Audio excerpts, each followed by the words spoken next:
Shalom anak-anak semuanya. Selamat berjumpa kembali dengan Mister di pembelajaran agama Kristen kelas 5. Bagaimana kabar anak-anak semuanya? Pasti tetap sehat dan semangat. Baik, hari ini kita akan mempelajari materi kita bab 2 ya. Di mana bab 2 kita berbicara tentang banyak kekurangan manusia, tetapi Allah tetap menerima. Banyak kekurangan kita, tetapi Allah tetap menerima kita. Nah, anak-anak, ada 3 hal yang akan kita pelajari ya di bab ini. Yang pertama, manusia berdosa dan akibatnya apa. Yang kedua, kekurangan dan keterbatasan manusia. Yang ketiga, ada janji keselamatan buat manusia. Yang pertama, manusia jatuh dalam dosa dan akibatnya. Nah, anak-anak yang dikasihi Tuhan, pada mulanya Allah menciptakan segala sesuatu itu baik, ya, indah, sempurna, termasuk manusia, ya, sempurna, baik, indah adanya. Adam dan Hawa diciptakan Tuhan paling sempurna dibanding ciptaan Tuhan yang lain. Ya, mereka diciptakan segambar dan serupa dengan Tuhan. Allah menempatkan Adam dan Hawa di Taman Eden. Di Taman Eden mereka disediakan semua kebutuhannya oleh Tuhan. Di Taman Eden mereka hidup bahagia, ya. Semuanya tersedia. Nah, di Taman Eden itu ada 4 sungai yang mengalir sebagai sumber air buat mereka hidup, ya. Ada Sungai Pison, Sungai Gihon, Sungai Tigris, Sungai Efrat. Ya, ada 4 sungai. Begitu indah Taman Eden ini, mengalir air yang bersih, ya. Nah, di Taman Eden ini Tuhan memberikan 3 hal kepada Adam dan Hawa, di mana mereka diberikan berkat. Berkatnya apa? Mereka diberikan kebebasan Tuhan untuk makan semua yang ada di taman ini, kecuali cuma 1. Buah dari pohon pengetahuan, tidak boleh dimakan. Yang lainnya boleh, silakan diberikan kebebasan. Ya.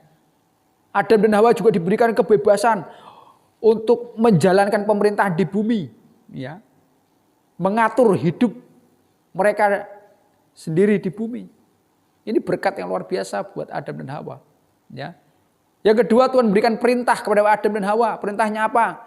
Yaitu menjaga alam, merawat alam, melestarikan alam ini. Jangan rusak. Ya. Mereka juga diberikan Tuhan untuk memberi nama-nama kepada semua makhluk hidup.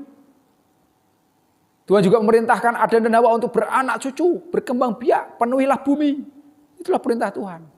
Nah, yang ketiga, Tuhan juga memberikan larangan. Apa larangannya? Jangan makan buah dari pohon pengetahuan yang baik dan jahat itu, jangan dimakan, ya. Nah, namun dalam kenyataannya kalau kita baca dalam Kejadian pasal 3, akhirnya manusia Adam dan Hawa jatuh dalam dosa. Mereka melanggar perintah Tuhan. Mereka makan buah itu, ya. Kenapa kok mereka makan buah itu? Karena mereka tergoda dengan rayuan iblis. Dalam 1 Timotius pasal 2:14, mereka tergoda dengan rayuan iblis. Iblis berkata, kalian tidak akan mati makan buah itu, justru kalian akan sama seperti Tuhan. Adam dan Hawa akhirnya tergoda, terayu, ya udah jatuh dalam dosa. Akibat dosa Adam dan Hawa inilah mereka, ya, akhirnya apa? Diusir Tuhan dari Taman Eden. Ya. Dan mereka mulai hidup susah. Mereka mulai bekerja keras. Adam harus mengelola tanah, bekerja keras hanya untuk bertahan hidup.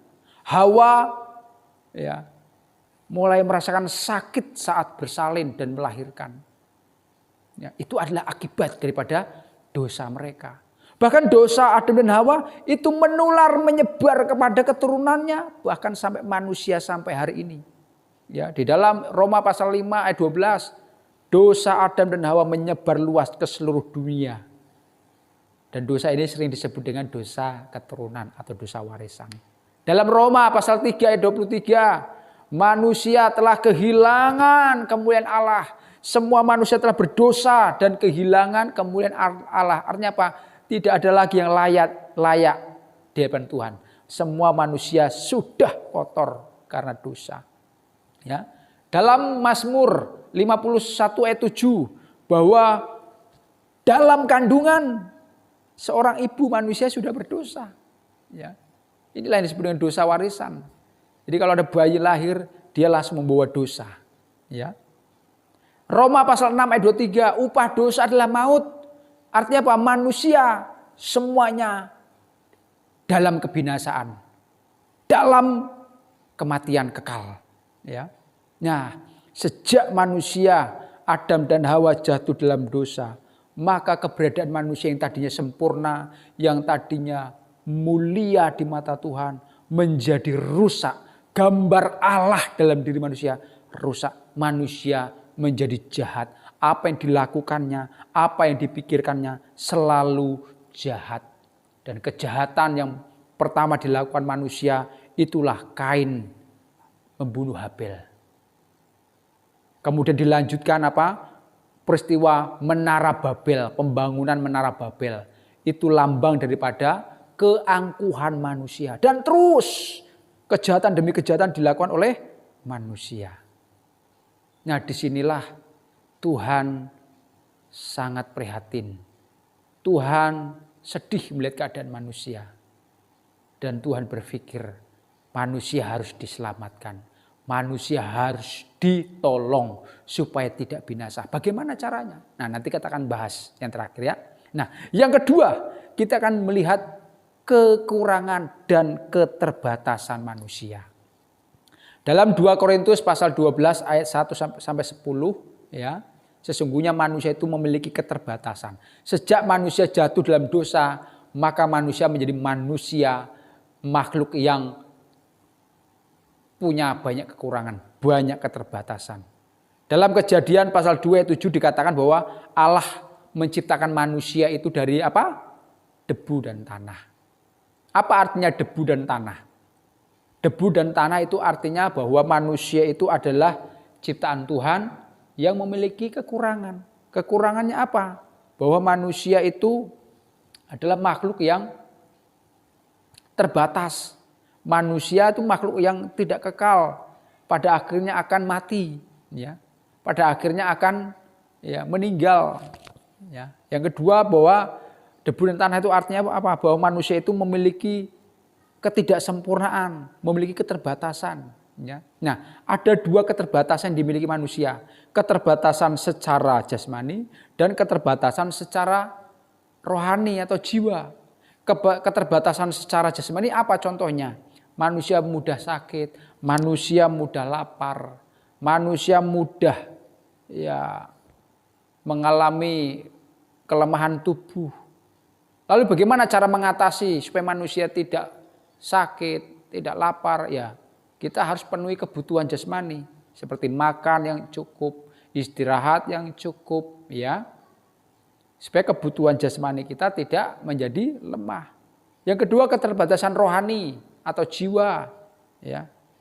Contohnya apa? Manusia mudah tersinggung, manusia mudah takut, mudah khawatir, cemas, dendam, marah, dan lain-lain.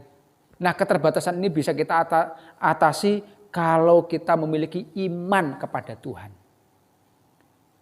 Hanya orang yang percaya beriman pada Tuhan, keterbatasan jasmani dan rohani bisa diatasi. Namun anak-anak, kadang-kala Tuhan juga mengizinkan banyak keterbatasan dalam diri manusia. Ya, justru Tuhan mengizinkan keterbatasan manusia karena Tuhan punya maksud, Tuhan punya rencana. Ya. Dalam 2 Korintus pasal 12 ayat 9, ya, Tuhan mengizinkan manusia mengalami banyak keterbatasan. Ya, contohnya kepada Paulus.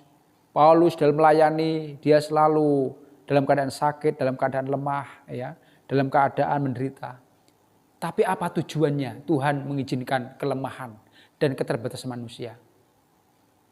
Tujuannya supaya manusia belajar mengandalkan Tuhan. Supaya manusia belajar mempercayai Tuhan sepenuhnya. Ya. Di balik penderitaan itu kalau kita percaya kepada Tuhan, di balik keterbatasan kita kalau kita mengandalkan Tuhan, Tuhan akan hadir menolong kita. Ya. Contoh keterbatasan yang diizinkan Tuhan dalam hidup manusia adalah Musa. Musa memiliki keterbatasan yang banyak. Pada waktu Tuhan memilih Musa untuk memimpin bangsa Israel keluar dari Mesir, Musa menolak. Tuhan, aku nggak bisa. Aku tidak pandai bicara. Itulah keterbatasan Musa. Ya. Namun Tuhan berkata, aku akan menyertai kamu. Dan kamu akan bisa. Dan betul. Ya. Di dalam keterbatasan Musa, Tuhan menyertai Musa. Dan Musa bisa melewati itu semua. Berikutnya, contohnya adalah Paulus. Paulus punya banyak keterbatasan dalam pelayanan. Dia sering teraniaya, dia sering menderita sakit, kekurangan. Tapi Paulus bisa melewati keterbatasan itu. Karena apa? Tuhan bersama dengan dia.